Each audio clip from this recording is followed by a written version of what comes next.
It does take a lot of time, effort, and there's a lot of learning and a lot of fail in the process, but I'd say, you can win, you can lose, and you can fail. And the only way to fail is by quitting. Welcome to the Maverick Entrepreneur podcast, where business success meets personal purpose. Here we empower entrepreneurs to strike that perfect balance between massive growth and unwavering values. Dive deep into strategies, inspirations, and stories that ensure you set your foundation in faith and don't compromise your family on your ascent to the top. Hey everybody, welcome back to the Maverick Entrepreneur. With me, a good friend and my guest, Mr. Rick Young. What's up, brother? How you do, sir? Well, I do pretty good, man. Just excited to have you on here and pick your brain a little bit. Looking forward to the opportunity. Yeah, I know you through a couple of iterations, and I want to help everyone watching today realize that you can overcome any obstacle and become successful. So I'd love for you to introduce yourself, a little background. I know Rick through, he's worked with me at church after his Coastie days, but I'd like to talk about that, talk about what you're passionate about. And I like real men. I like men that aren't afraid to tell you what's up, even when they are being respectful. And in the military, you kind of learn rank, and honor and respect, and he had all that, but he had a skill set that came in and leveled up our church on many, many levels, and I respected how he ran operationally and how you handled people. I get some military guys that come in and they're very brazen or, like a bull in a china shop, and I was like, man, look at this guy. He's kind of smooth. He probably drinks wine. That's true. You weren't Absolutely. limited yourself to just whiskey. No, not at all. Yeah. So, I enjoyed our time working together. But then to see you step out and become an entrepreneur, I don't see that often with military people that had, a career in the military, And I have a lot of friends that retired that could never find their way afterwards because they had one identity. And they didn't know how to adapt and overcome, or in my world, decide and do, and they would get stuck.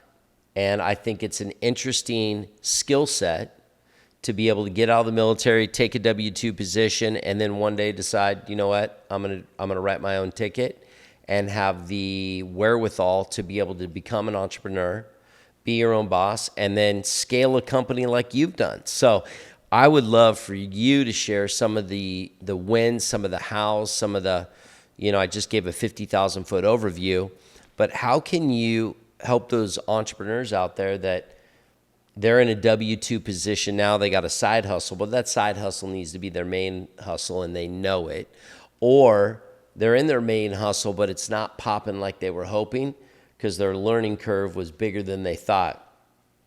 And I know just from being in, a, certain, parameter to you, if you will. I know that not everything comes easy. You've had your challenges. You've had to deal with tariffs and all sorts of stuff. But what sets you apart is your overcoming beast mode. And so let's just start off with why a Coastie? Well, I'd probably say Top Gun. The iconic scene when we all lose Goose, the rescue swimmer jumped into the water, and that was just something that I think stuck out with me watching it as a kid. So I joined believing I was going to be a rescue swimmer. I was well on my way, and my first assignment was on a ship. It was not at an air station, and we were out in Guam, which was my original location. And we had this case of some 200 plus migrants on a 110-foot vessel coming from China. It was all back then. It was triads, or we'd call kind of a snakehead gang because of the tattoos. And they would run them all the way across to Canada. And after just one 5-day iteration of that, I said, I don't want to jump out of helicopters. I actually want to do law enforcement. And so that started really what was going to be a 4-year career turned into a 20-year career. Wow, man. Man, no wonder you're so good at the tactical stuff. I had a lot of learning and a lot of time before I could pretty much develop and grow into probably where I ended up. Yeah, I mean, you're a boss, man. I've been out to the range with you, and we've done some trainings, and you are surrounded by people, and you yourself, you guys know what you're doing. You know how to handle those sticks. Yeah, a lot of time and repetition. Yeah, man, I need to get more with that. We got to talk about that. So you think that's important? Time and repetition, absolutely. You think everybody should know that, or you got to be in the military to have a gun? I think everybody needs. I to think know I'm that. onto a theme lately. Yes. No, we like to talk about a lot of time and repetition, but actually how you practice as well. You can be fast out of the holster, but if you're fast back in the holster, you're going to create a mistake. Yeah. Oh man. So I bet you got some interesting stories, busting some people. Are you like the ones I've seen where you're like on the ship and you jump onto another ship while you're going like 50 miles an hour? You talking about the submarine? No, I don't know. I just watch these. These now with social media, man. I just watch these boats roll up on another boat and either throw a smoke bomb in it or jump on and they go chaotic and you just see the camera everywhere. Is that real life? That's real life. No. Yes, it is.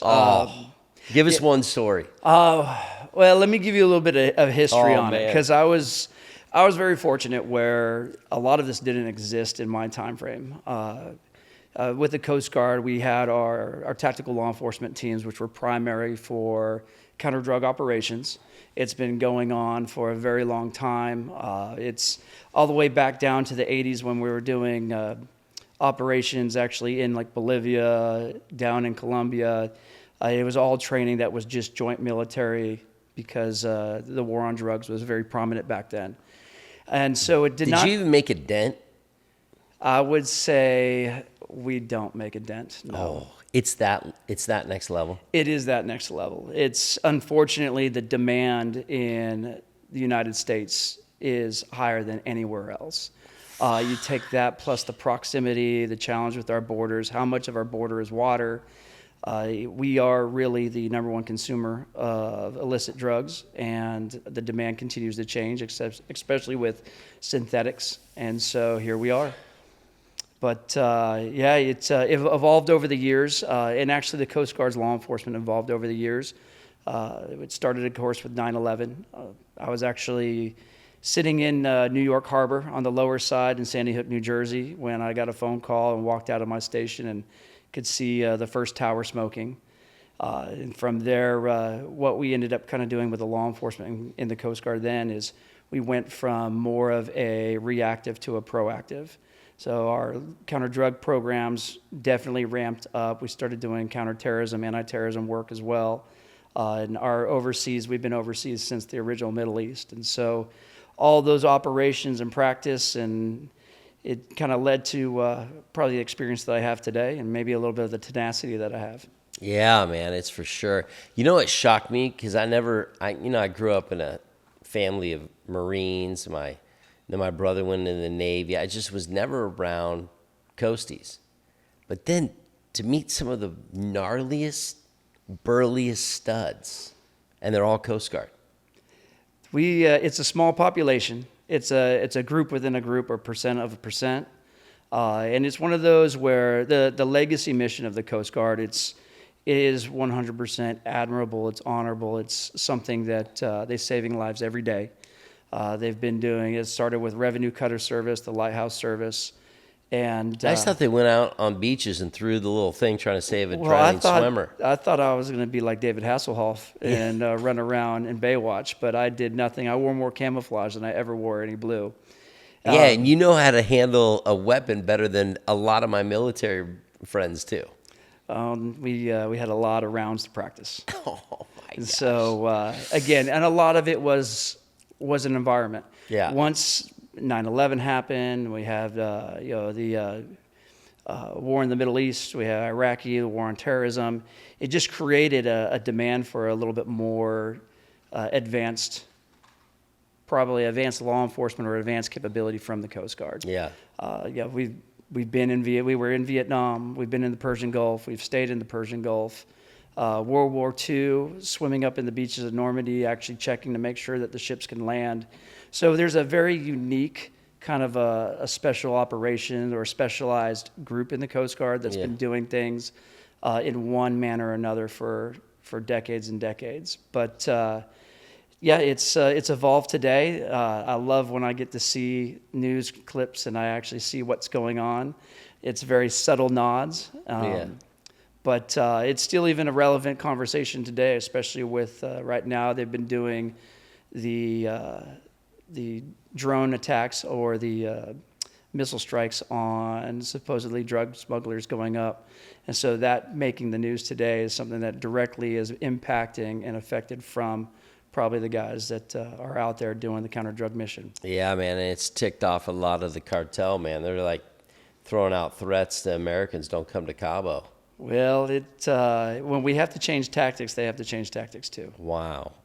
Yeah, well, let's see what happens. They start messing with Americans. I think it's not going to go well for them. I think that we're going to start seeing some dramatic changes. Unfortunately, if the water borders start becoming more secure, then we'll start seeing it on our land borders. Really? Yes. Everything kind of has that clutch work. Where you apply pressure in one section, then everything opens up on the other. And they'll continuously define new ways, and we'll can adapt, evolve, overcome, and we'll see what happens with what's going on with trends in the next future. I will tell you this. I was sitting down at the border. We were on a razor ride right down by the border, and we were all pulled over having a little drink break, and dude, we heard a drone. And it was literally, we couldn't figure out where it was, and finally we spotted it, came over the border, dropped a bag, and flew back over. Yeah. I was like, I have no idea what that is, but we're not going anywhere in that direction. And I was like, guys, we got to get out of here. I had no idea who was coming to pick that up, but I was on a fun ride thing. I wasn't in a mindset, and I had kids with us. Man, we jumped in there, got out of there so fast, but I know that was a drop of some sort. And that drone went back over to home afterwards. I was like, shh. It unfortunately, as technology continues to advance and innovation allows us where we can have AI or drones and everything kind of in our hand. Yeah. We're going to start seeing more and more where it's being used against us. Yeah. I think we saw it primarily, if you look the last 2 years, Israel, when they started using drones to actually attack the checkpoints and the towers along the border, the Gaza Strip, prior to that invasion. Now we see the same kind of things down on our border. That's crazy, man. Well, tell us about so you went from the Coast Guard, you worked for the church, you got, did your faith build right there. That was amazing. And then you said, that's it. I'm going to start a company. Yeah. Actually started, so right out of the service I did about a year and a half. I was a contractor training the military, which is very similar, very common for a lot of transitioning military personnel. We find something that's close to home, comfortable, our same culture. Yeah. And the church was an opportunity that was available, and I kind of pushed away from it several times. And finally, I decided But God kept calling you back. It was something where it was completely internal in my heart, and I recognized that I was running from something, and I didn't understand the opportunity. I had an amazing pastor kind of give me a word, and that led into the direction, and some things that I never thought would come true came true. And so I said yes, and I went all in. I took a pretty impressive pay cut because I was pretty comfortable. And I'll tell you, the development, the growth, the community that we have because of it, the best decision I made. Yeah, that's awesome, man. Yeah, so then your dream came to life. Well, I started my business while I was in the church. I actually did what they call the Pathfinders program, which is a ministry for those in the marketplace, which is basically anybody, not just those who want to be entrepreneurs, but those who want to level up and actually bring kingdom values into the marketplace. And so I was actually building my company while I was in that role. I did do some strategic changes kind of narrowed down the focus of what I think I wanted to do. Because Yeah, you were into security for a while. I was actually still am in security right now. Okay. And so we found that being a security director for the church and seeing some of the things that we were learning and the challenges that we had there, we kind of translated to the rest of the industry. And it continued to grow and grow and grow. And it kind of came to the point where I had to either make the decision to be all in because I was responsible to the staff and the employees that I had, or I was going to continue to just treat it like a side gig. Yeah.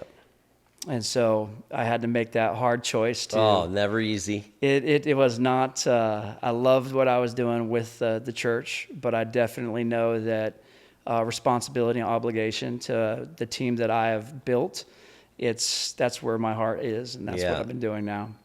I love it. So what's the name of your company, and what are we doing with it? The name is ATAC Solutions. We are a security integrator, primarily working for construction as well as utility district. What our focus is we love bringing new innovation, AI technology into areas that actually do not have infrastructure. So that's amazing. No power, no internet. We can go and we can set something up in the middle of nowhere so that you know that everything that you've worked towards is actually protected, secure, and safeguarded. Wow. Hello. That's now. How did you find that niche? Well, it actually spanned from doing a construction project with the church. Yeah. So El Cajon is a pretty difficult area. There's a lot of homelessness, a lot of transient. And as we were doing construction on a new church out there, we had consistent break-ins. We had consistent homeless camping out. And our first solution was, let's hire somebody to go and stay overnight. Well, we were spending about $3,800 a week of the church tithers' money just to put somebody in there who, with human error, would probably fall asleep, not pay attention, and we were still getting broken into. And so the question arise: how do you actually do this without having to spend that additional money? How do we take AI technology and apply it? Rick Young to the rescue. Well, I'll tell you, AI alone does not solve the situation. Yeah. There will always be a requirement for a human interaction. And I think you can see that right now is if you think about most businesses, even your home, you probably have a security alarm system. Yeah. Your security alarm system, you pay a permit, and whether it's through a different company, they will notify law enforcement, and the law enforcement's supposed to come. They say anywhere between 90 to 98% of those are false alarms. So the priority now is not to go and dispatch law enforcement because it's expensive, and a lot of times that actually expense passes on to you, the client. So, I was just thinking of a story of someone that had a false alarm while they were on vacation, and it kept going on and on and on, and they got some fat bill. It depends on your county. Your county has the right to dictate how many becomes a unnecessary amount. But they normally will start with a $50 fee, then a $100 fee, and it will work its way up. So every time it goes off, $400, Their bad thing, it $500. was a bad sensor, so every time it come out, get reset, then an hour later it'd go off, and Absolutely. cost a lot of money. And so when you look at it, AI technologies and sensor technologies are great, but the reality is there's no fail-safe, and all of a sudden you're spending thousands of dollars for a system that is supposed to be protecting you. Now, how did you go from, so obviously you learned a lot there, but then how do you go in the mindset, I'm going to start my own company? Yeah, it was, I had a friend who had asked if I could solve the challenge of having no power, no internet, and putting a security system. So you solve problems and get paid for it. We solved problems. What do you know? What do you know, people? And so, someone said, hey, can you do this? And the answer was, well, sure, I can figure it out. We've done it before. We did it once. That's my problem. I got more problems than I got money to solve. Well, it does take a lot of time, effort, and there's a lot of learning and a lot of fail in the process. But I wouldn't actually, fail is probably the wrong terminology. I'd say, you can win, you can lose, and you can fail. And the only way to fail is by quitting. Yeah, mine is win, lose, or learn. Because guys like you and me, we're not going to quit. Absolutely. So, all right, let me ask you this. So, what would you say? Because now you own your own business. How many employees do you have? Right now we've got a team of 12, and then we have an additional 5 different subcontractors that we use. Great. So obviously it's not, out of your garage, you're wimping this thing. You're going full send. Even to the point where you were telling me at one point, what did you owe just in tariffs? We had one transaction where we were at $86,000 in tariffs. Yeah, unbelievable. So this isn't like you're making cookies for mom and pop over here. You're like, this is full scale, full business. And if the tariffs are that much, then we know how big this operation is. What would you say some of the things you've learned that you could help some entrepreneurs out there? Because the most what I hear now is you're getting these guys and ladies that are just getting kicked hard. Mm-hmm. How do you encourage them to overcome? Is it still is the juice worth the squeeze?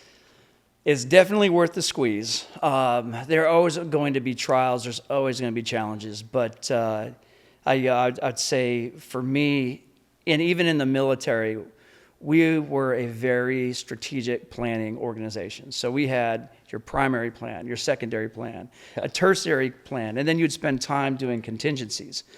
And when I got out of the military, I had to learn that you're not going to have a 100% plan. Yeah. There's never a 100% solution. And Why do people get so stuck in that? Well, because everybody wants a surety. Oh, man, because everybody's afraid to fail. Everybody I coach, I just told someone the other day, yeah, we're not a right fit. And they're like, no, we are. I'm going to prepay for 3 months. I said, no, I'm not taking your money. I said, you're so black and white. Mm-hmm. The way that you think and the way that I coach, it wouldn't mesh. You have to have certainty. I'm just telling you, you got to ready, fire, re-aim. Ready, fire, re-aim. And you're too afraid to pull the trigger on these 3 things I've given you. But this is more and more common. It's like this younger generation, it's like wheel spin. Analysis paralysis. Yeah, they're revving the motor, but there's no forward movement because they need to know it's 100%. Nothing is 100%.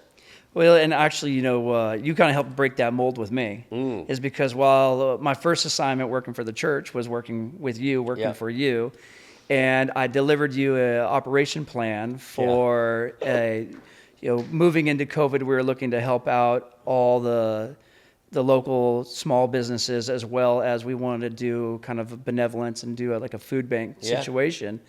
And I wrote this long multi-page plan with graphs and everything. Yeah, impressive. And I said that this is only 80%, and you told me to run with it. And for me, I was like, oh no, I'm not done. I have some tweaks to make. And you said, no, if you don't go now, you might not go at all. And so it kind of gave me that nudge. And it was obviously it's a safe, controlled space. You knew that we have room for error, and I have room for growth. Yeah. And I think that's that thing, is everybody doesn't want to actually account for, there's going to be error, but that error is growth. Yeah. And when it comes to running your business, done beats perfect, man. You're going to have to account for error, and that error should just account for your growth. Yeah. And so if you're not willing to go and take that risk, I mean, there's risk in everything you do. It really just comes down to, will you weigh it, and is that risk, is the outcome actually going to be worth it? And if you're learning all the time, then really your risk is mitigated pretty low. Yeah. I mean, most people don't level up their business because they're stuck in analysis paralysis. They would have just made the call. They'd be further down the road, the right way or the wrong way. Well, when you look at very few, like military transition, will go into entrepreneur right out of the gate. I don't know a whole lot of, the very first job that I was an entrepreneur. I have yet to meet just, hey, I was an inventor. I started my own business. Most of us start with a W-2. Mm-hmm. The W-2 is that safety blanket that everybody learns growing up. When you start with your first job at 14, 15, 16, and as you move your way through and you start getting life experiences, you come up with whatever great tangible idea you have. You want to apply it, but it's hard to release that safety net of my W-2. Well, I think, too, people get so bent there's only one way to do anything. I'll never forget one of my early lessons. When I was 16, I was riding one of my motorcycles, and, there was these two trails, and I went left, and I was about 10 or 15 minutes down, but I realized I'm on the wrong trail.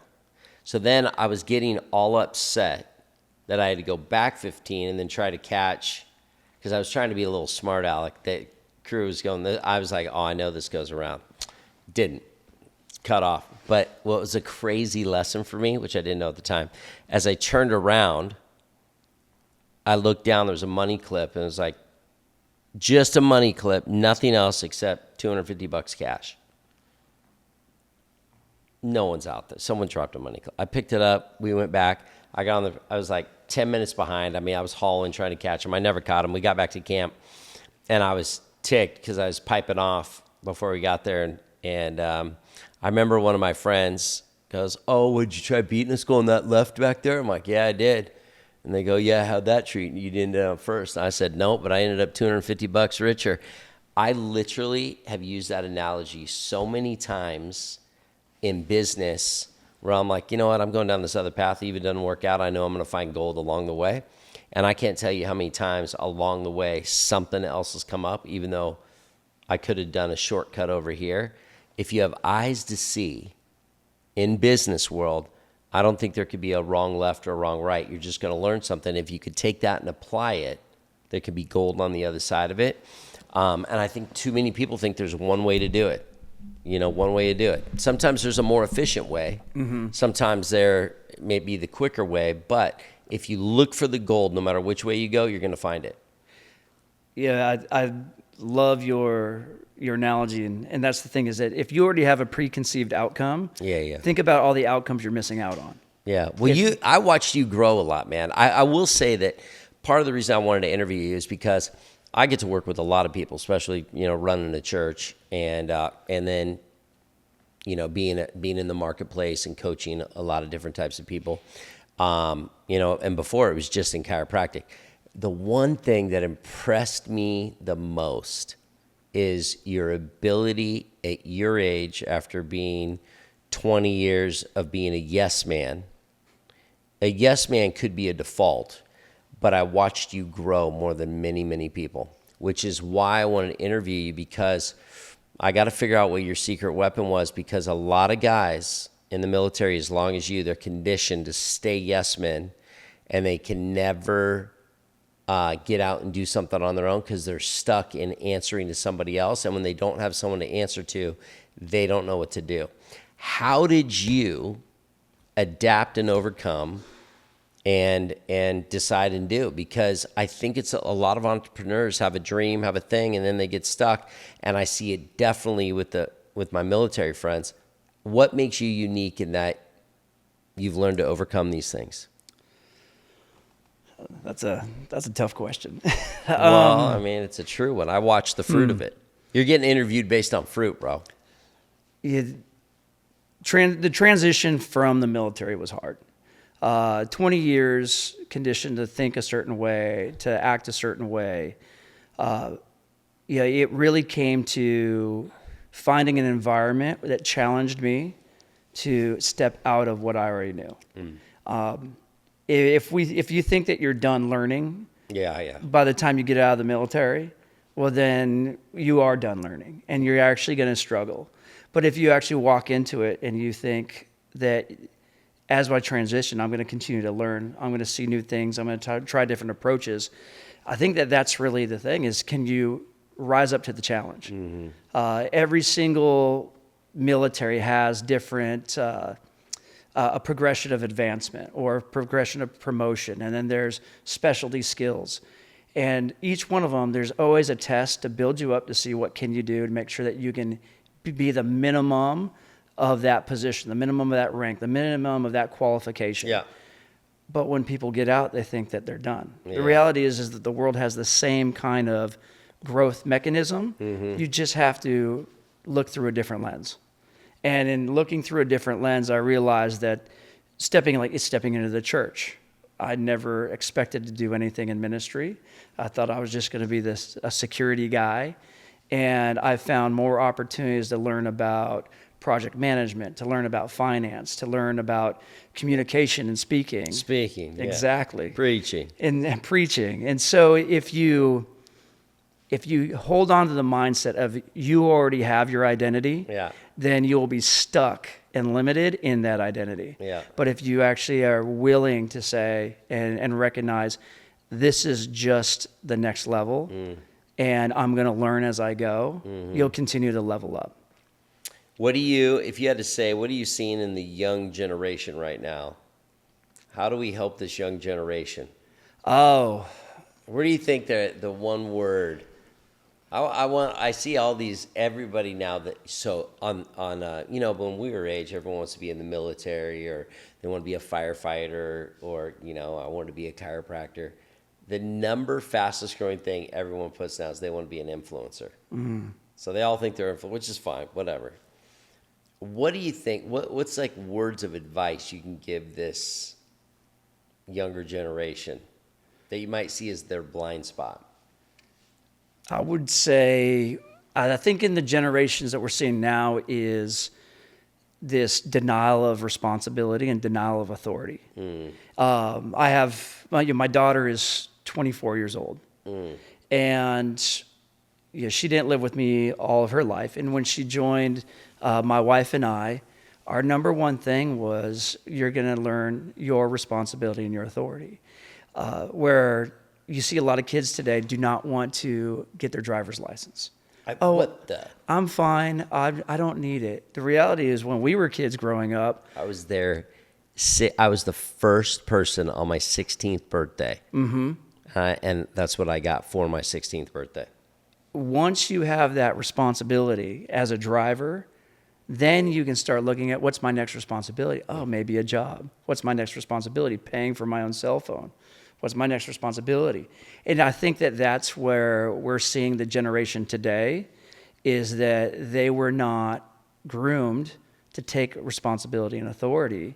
And so the learning curve is just later in life. If you're a parent now, the sooner you can challenge your children to start taking on their own bills, start taking on their own requirements, I think that that's actually what we'll start seeing. Yeah. And so for the generation that's in that workforce, don't limit yourself with your responsibility and your authority. Start looking for what's the next step. And we started seeing it with my daughter. She's a social worker now, loves what she does, and it was something she had no intention of doing. She calls me up and she says, well, I think I'm going to start doing my master's.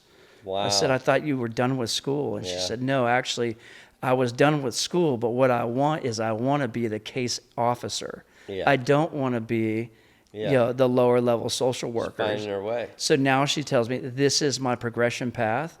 I know what I need to do, Dad, and I'm going to go do it. That's amazing. Yeah, I think just helping them get disciplined and knowing hard work is a thing. Absolutely. Even if you want to be an influencer, still hard work. It's funny, I was kind of walking someone through being an influencer. Anyways, they got their first paid gig, $10,000 paid gig, and they're like, I said, it's one. In reality, how long is that? You don't have a house to pay for. You don't have this. You just got your first paycheck for a contract for one post. But you got to think long term. Now, how do you repeat that? And repeat that, and just think if you did that just once a month, that's $120,000. Yeah, I think, and we see it in other industries. Yeah. Influencers one, where you're going to be successful short period, and then you have to figure out where's the demand and how do I replicate. And it's Dude, I do have a 70-year-old that had a gardening video. Okay, all she did was garden and video herself. She started posting it on Facebook, and then someone said, "Oh, you ought to make this a membership." So she put it up for $9.99 a month. She exploded. Here's this old lady, doesn't know anything about anything. She just hired her daughter for $50,000 a year to manage it. She's making $200,000 a month now, and she's almost 70, or like 68, almost 70. I mean, that is the stuff that just drives me crazy. Well, I think what you am I have to- doing with my life? Well, no, I think here's a great perspective. She's 70-year-old. She's doing what she loves. There's passion. Yep. Being an influencer because you want to make a paycheck is not passion. No. You need to find what your passion is. From your passion, it's going to drive you, and it's going to be a natural drive. I think if my beard gets any bigger, I'm going to start being a beard influencer. I'm going to start buying all the stuff. I'm going to ask for the kits, and then I'll review kits every week. Don't you think that could be cool? I mean, if you're passionate, but the challenge is that you actually have to make sure that your wife's passionate about that too. Did you imagine I start making a lot of money, and then she makes me shave it? Babe, I just lost $150,000 income. She'd be like, keep that beard. I was going to say, she might actually accept that beard. Yeah. Well, okay, let's land this plane here. What's your next iteration? What's like your next 2-year goal for Rick Young? We're actually looking to expand a little bit more across the nation. We've been building up on the West Coast specifically. We're doing operations. We've seen Arizona, Nevada, California, a couple potentials up in Seattle area. But we want to grow east. And we got to figure, how do we grow east and maintain our autonomy? Make sure that what we scale is we scale for purpose, not for desire. And I think that that's for us as a business, that's what we're leaning towards. For Rick Young in the third person, for me, myself, I think it's leaning towards being a better steward in the actual business aspect. Yeah. When I realized that I can have a great idea, but if I don't understand how to read a P&L, I'm not going to be a very good businessman. Right. And so teaching those P&Ls, I'm baby. taking the time to actually go through and actually hone the business management skills, the administrative skills, the things that don't come natural to me, even if we're going to have somebody who actually focuses on that. I know that I have to level up my game, because as it grows, it will leave me. Yeah. And I will be pretty much the anchor that kind of is dragging behind it. I love it, man. Well, can I pray for you? Absolutely. Hey, one thing that I'm going to pray for is I think young people need to be mentored by you. When I say young people, I'm talking out of college and they don't know what to do. They got to find a way to sow into you. And I think you need a mentor. That's what I see for you. I think there's too much wisdom that you have, and there's a gap with a lot of young people between the ages of 22 and 32 that they need to find a mentor like you and your wife, and you need to figure that out. Maybe it's just that it starts off as, but don't do it for free. They need to sow into righteousness. I don't care. It could be, I call it a love offering. Maybe just say whatever you feel like. They can Venmo you, but then you sit down with them, because I don't believe in wasting time. And you want to find out at some point. I've had young people sow in. Like, I'll never forget, Alex Klott joined my mastermind. And the first year, I know he sowed money he didn't have. But I wasn't going to let anybody in for free. And he wrote a fat $7,500 check. I know he didn't have it. He was my number one lion chaser by the end of the year. So the second year, I didn't even tell anybody. I comped him. And I said, hey, bro, I believe in you. And he's the only guy I didn't charge. Everybody else paid, and I didn't tell anybody because I loved his hustle. He leveled the whole group up. And I said, you brought a level. But that was on my terms because he paid the first term. So you might find people that you feel are so hungry for what you got. You can figure out down the road, but everybody pays when they start. But think about that. Well, look at the seed that he sowed. Right? That's what I'm talking about. He's a CEO of The whole a major thing now. organization. I know. Absolutely. All comes back. But Heavenly Father, God, I thank you for Rick Young, his business. May it flourish. Thank you for this time today. Thank you for the man that he is. And God, I just pray that he mentors this next generation that needs strong leadership and strong men in their life. I thank you for favor over his life and open heaven over his life and financial blessing. In Jesus' name we pray. Amen. Amen. Thanks you. for being on the Maverick Entrepreneur. Thank you for having me. Come on, another episode. Stay tuned. We'll see you soon. I am a factor. Got a dream of a legacy. I am the tiger. Can't nobody stop me.